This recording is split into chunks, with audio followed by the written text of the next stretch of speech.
ยังน้อจึงมาพอผู้สาวรุ่นใหญ่อายุห่างกันเท่านั้นมันคนละวัยมันอยู่ที่ใจห่างเท่าใดก็บ่สำคัญผู้เพสร้างมานำพาให้เฮาพบพอความหักก็เลยสร้างก่อมาพอเกิดสายสัมพันธ์ขอบใจคนดีที่มีไมตรีต่อกันสัญญาสิบ่แปรพันสิหักเอื้อยนั้นน้องให้สัญญาหักสาวรุ่นใหญ่เจ้าเอาใจไปหมดทุกอย่างอยากได้หยังก็บ่ขัดขวางซื้อให้ทุกอย่างขอเพียงบอกมาผู้สาวสำน้อยใจคอยบ่ปรารถนาสาวใหญ่เอาใจเทนา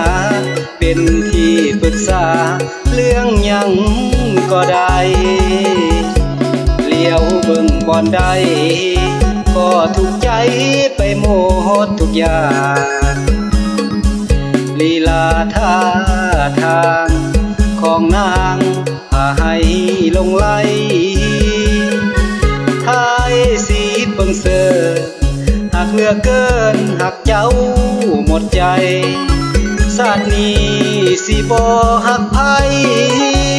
มอบให้สาวใหญ่คนเดียว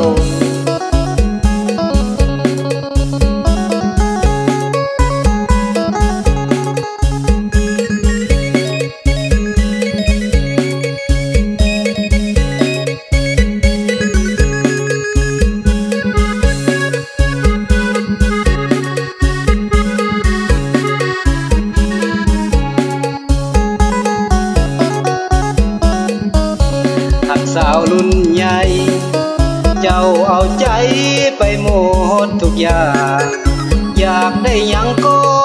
บ่ขัดขวางซื้อให้ทุกอย่างขอเพียงบอกมาผู้สาวสำน้อย